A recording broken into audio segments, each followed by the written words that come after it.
What is up, everybody? This is Alex from IHE TV. My last name is Goggins. What? So I'm talking about Fallout Season 2, the latest in the video game onslaught list of adaptations in TV and movies, with this one being one of the few examples that is actually quality and worth watching. So a few caveats before we start this spiel.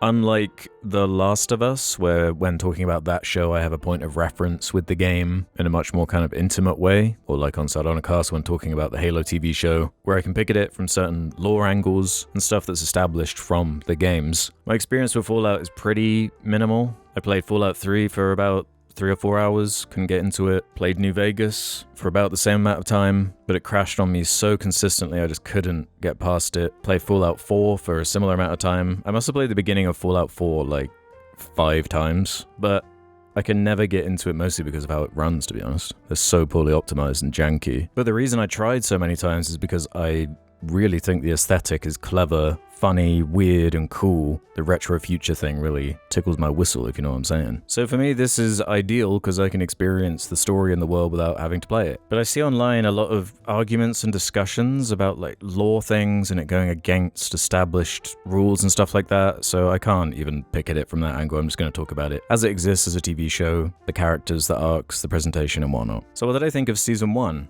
Well, obviously I liked it enough to jump into a Season 2. I thought the production design was good, true to the games. It managed to create its own original characters that didn't feel like a string of fan service moments. I like the kind of 3 original characters here on this poster. The plot structure was fun, enough mystery and intrigue, and I think they nailed the tone, which is kind of the most important part for this world to work with how goofy yet violent it is. But if I'm being completely real, Walton Goggins is what this is all about for me. I have loved this dude since I watched The Shield. He has such a screen presence. His aura farming line delivery is so much fun. He's kind of the character that is the glue that holds the show together for me, with him being a ghoul and like hundreds of years old. The way that conveniently plays into the structure with the flashbacks of the old world. It's a really cool way of doing it. It was a really good introduction to the world. Some kind of funky visual effects here and there, but nothing too out of place. The humor didn't always land, but it also did a lot of the time too. So then we get to Season 2, and while I don't think it's quite as solid as the first season, it definitely gets better as it goes along, has a lot of the same qualities. Not all of the plot strands are as good as one another. There's a particular weak one, in my opinion, which we'll get into, but here's your spoiler warning. I'm going to talk openly from this point, so you have been warned. So I find with these big TV shows that are at hours and hours long, the best way to talk about them is kind of from a character perspective, go through their various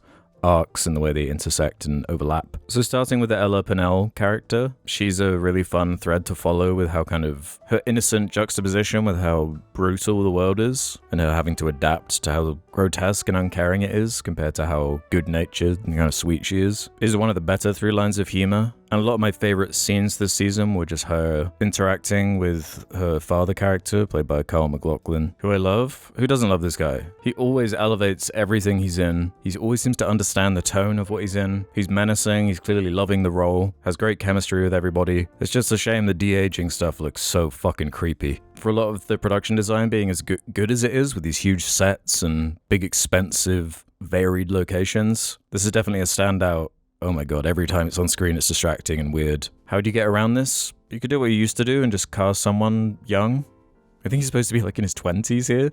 Yeah, you could cast someone younger and maybe dub their voice with his voice or something. I don't know. Bit of a swing and a miss for me on that part of it, as much as I enjoyed this character. So Lucy's main arc, indulging more into her journey of adapting to the wasteland, with this humorous through line, which she jokes about in the last episode of why is everyone always asking for me to kill them? Which the full stop that is put on in that last episode, I thought that was really funny, with the head in the jar begging to be killed, played by Martha Kelly, who, I guess I'll mention this now. The casting is really good in this show. There are a lot of random character actors and comedic actors that show up for small roles. Like, not just Martha Kelly, I love her kind of deadpan voice, and you gotta see Common Side Effects. She's so good in that. I made a list of some of my favorites that aren't top billed in the main cast. So you got, Clancy Brown showing up, Ron Perlman coming in there, which you have to do, come on, it's Fallout. Michael Emerson's a nice pull. He's got a great screen presence. He's not in the second season too much, but But he was a standout character in that first season in particular. It's fun that Zach Cherry's in there. Got a shout out my boy Kumail.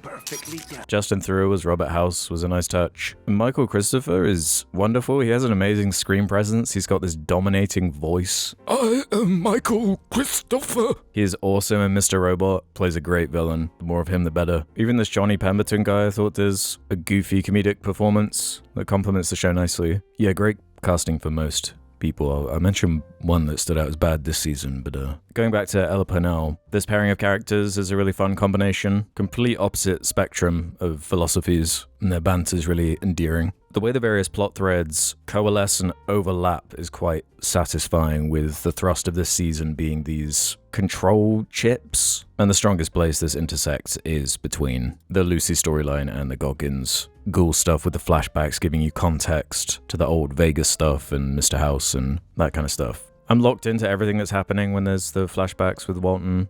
Or just any scene with him, really. I'm a sucker for like the gunslinger archetype, and it's a cool spin on it. The zombie gunslinger looking for his family. There's some really good acting from him, especially in that last episode where he finally gets to the pod where his wife should be and it's empty. He goes through a lot of emotions in that scene. It's really well communicated, especially with the makeup he is caked in. I think the makeup looks fantastic. The effect on his nose, it looks great. His conflict with his wife in all the flashbacks is a nice bit of tension. One of the best things about Fallout is all the Vault tech stuff, with it being an extension of this idea of kind of like rat-like experiments in these siloed off underground bunkers that each have different gimmicks to them. It's kind of an endlessly liberating idea when it comes to storytelling and how you can integrate that idea into the themes that you want to get at. So Lucy's sister, Norm, has the plot line headed by this dude, who I've also liked for a long time. He's a underrated actor. He's often quite comedic, but I like how straight he plays it, and how he's one of the more cunning problem solvers on the show, considering his perspective of a vault dweller coming up to the wasteland in the kind of bumbling, cartoonish way most of them are portrayed for comedic value. Him figuring out how to become a leader and figure a way out of that vault was a fun start, with then him going up to the surface and trying to get in contact with his sister and figuring out what the hell's going on. And with all the people in that vault being management, some funny humor there. But also gets into the lore stuff of like what is phase 2, and he's a fun perspective character to follow as someone who doesn't really know what's happening. So you're learning stuff through his eyes with him. Really don't know where they're going to take this character. I'm glad he stuck around, and I'm invested for most of the stuff with him. So I guess the last major plot strand is the Maximus one, who's quite an unusual character. It's kind of interesting how he doesn't really know who he is or what he wants and bumbles his way through a lot of scenes without that focus that nearly every other character has. He feels like he's a victim of circumstance in a way that makes him weirdly relatable, with how he just doesn't have big plans, big goals. He's not trying to find his father or uncover some big mystery necessarily in the same way. He's kind of failed upwards in a really interesting way. His cadence and line delivery is also really strange. It took me a while to get used to it in that first season. I couldn't tell if he was just like bad, but I feel like it's actually kind of a weird, unique, cool character. With him coming a little bit more into his element towards the end of this season, him reuniting with Lucy and the stuff with the Death Claws, with the pike and the shield stuff, that was a cool moment. I quite like the Death Claw stuff. They look exactly the way they do in Fallout 4, which I only bring up because I don't know what it is with so many adaptations of this video game stuff that just feel the need to warp things and change them. Halo. And I don't really know much about the lore of them, but what they get at with them being sort of like implied to be these military experiments or some kind of intentional, grotesque warping of evolution or DNA or something like this with the Alaska stuff. It was well done. You got some nice spectacle action towards the end. The fan servicey stuff wasn't that egregious to me, even with that shot of the New Vegas opening cutscene, which kind of goes hard. I just realized I completely forgot an entire plot point, and it's telling because it's definitely the weakest one. It's the Stephanie Harper stuff, which takes ages to pay off. There is a good joke with the Canadian license bit was funny. But back in that original Vault, the whole stuff with the snack budget and the water stuff just didn't seem to have much agency or relevance for such a long time throughout the season. Which, you know what, maybe wouldn't be as bad if it wasn't for the way they changed up the release cadence of the show, because when the first season dropped, it was bingeable. You could just watch it in one big chunk to kind of sell you on the idea. It was the main reason I watched it, really, because it kind of takes a few episodes to get moving and sell what it's doing. And from what I understand, it's kind of hurt its viewership compared to the first season. And they did change the release dates around and stuff like that. One of the selling points of streaming services used to be that, you know, that freedom of a season of something would drop, you could watch it, you could either binge it or you could string it out yourself. gave you the control. Now, because of this endless fiduciary responsibility, they got to string the shit out in the greediest way possible to maximize subscription times, even though like everyone has Prime anyway for ordering packages. Or at least that's why I have it. I wouldn't pay for this otherwise, probably. It seemed like a more comedic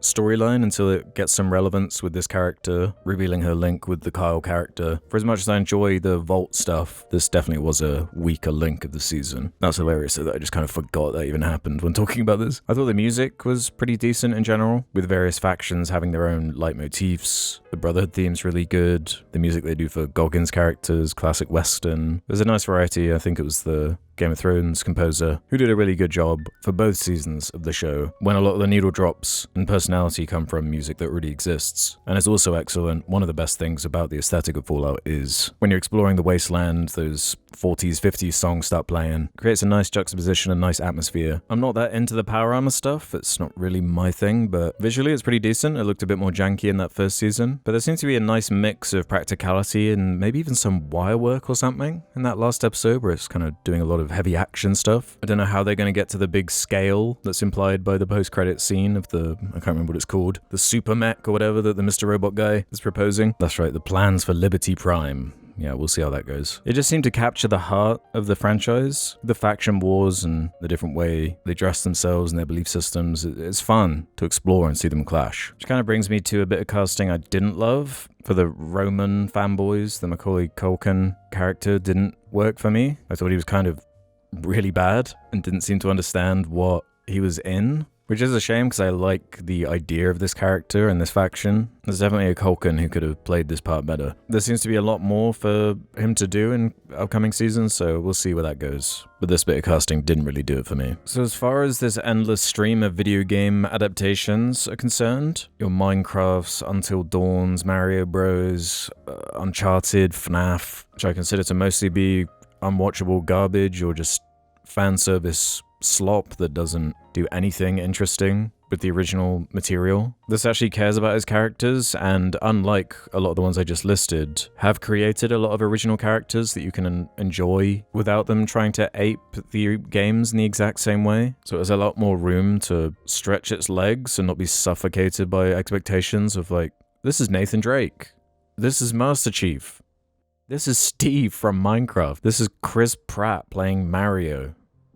Ugh. I think in general, when adapting a video game series, I think the answer is picking franchises like this, where the world or the setting is kind of the coolest thing about it. That's why I actually have some hope for the Elden Ring movie, because that has a similar kind of thing going on. Sure, there are big loved main characters, but the world as a character could be adapted in a really cool, satisfying way with some more original elements, and having Garland attached also helps. It's kind of funny how this has wound up being one of the better shows on Prime, with them spending a fraction of what they did on that awful Rings of Power show, which is another beloved IP, but can't figure out what it wants to do with characters and juggling these multiple plot lines. So yeah, I hope we don't see this stretch itself out for too long. I don't know how many more seasons this has left in it, maybe a couple more. I want to see the Walton Goggins family blue balling thing come to some kind of conclusion, maybe in the next season. There's still some mysteries to wrap up, siblings to reunite. There's plenty more to do, and I'll be there for it. I really dug this, and I'd recommend it, even to people who aren't really fans of the game. I don't even think that really matters with this. And might improve it, might make it worse, I